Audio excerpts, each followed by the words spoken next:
This awakening is about we and not me. I have been rather hesitant about talking about myself. I am usually the one you would see sitting in the back of a room observing rather than singing on the stage. Much like Twitter, I watch interaction rather than engaging, so I can observe the different perspectives and reactions of everyone on every side. It allows me to explore non-confrontational ways to spread the truth to ears that are hesitant to listen. Now today, after years with my eyes open, I have to remind myself that I was once blind too, which is why I feel it is time to tell my story in hopes that someone else can understand why I first emerged from slumber. I have always loved the common identity, no matter what gender or color. Yet I have always been suspicious of those in power and thought I was aware, while unknowingly blinded by the same rhetorical traps that are even more refined today. I considered myself a Democrat, being the woke one, because we were the ones that fought for the little man, searching for peace, while the Republicans were the racist warmongers. I fell for the ruse that Democrats and Republicans just switched platforms over the years, and the conservatives were the ones that stood against equality. Having been in Scotland during the Clinton administration, I was watching news on the bombings that took place in Kosovo, only to get back to the States to find out not many people knew anything about it, yet everyone was talking about Columbine, which occurred on the same day. It was not soon after when I realized that the Democrat and Republican were simply two sides of the same coin. One day in 2015, I hear Donald Trump announce that he was running for president of the United States, and could not think of anyone that I disliked more than him. I probably loathed him as much as any of the media today.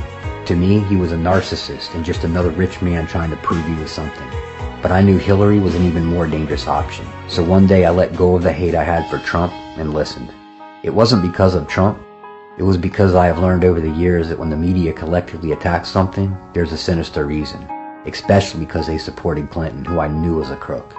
After viewing a few rallies, many things Trump said fascinated me, and he seemed to want to expose the corruption of Washington rather than contribute to it.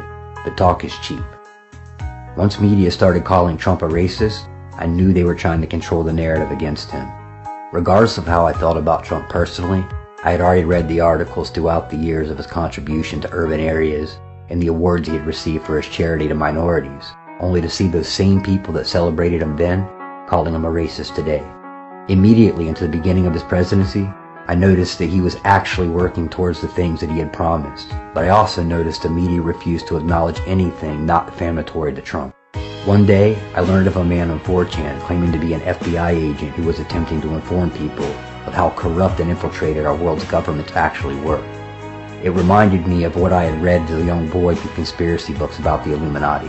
Soon after, in November 2017, I started watching an anonymous source of information that eventually moved to 8chan, signing each post with a Q. At first, it was just entertaining research, but I soon realized that this may be more real than I had originally thought, and this may actually be a military operation that Trump was at least aware of. Although much of what I learned horrified me, much more started to make sense. Many times I hoped what I had discovered was not real, but the information and facts were all there. I just had to look for them, realizing that the reason I had not discerned this before was because our whole lives we've been told what to know, and the truth had merely been suppressed. At this point, even if the operation was a lark, the reality of what I had discovered was very real. Because I took a moment to research something people were telling me not to, I learned the truth behind his presidency, the truth behind the cabal, and understand now why no other person on this earth could be doing what Trump has been chosen for. Because I took a little time to research, I found out how real evil is, and how very real the devil is, which in consequence has strengthened my faith in God more than any other time in my life. So for those of you that still think our president is the enemy, and you are the ones fighting for injustice, I respectfully ask that you contemplate just a few things. If the Democrats are fighting racism, why are they the ones that separate us into groups?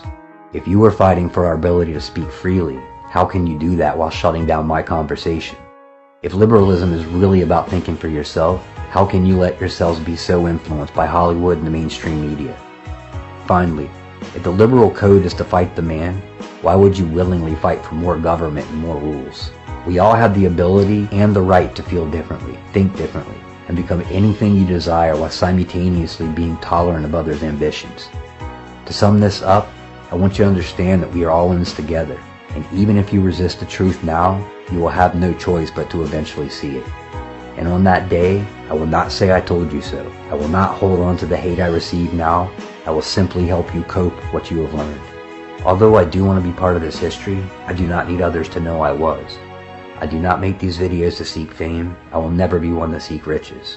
I only want to know that I did everything I could for something greater than myself.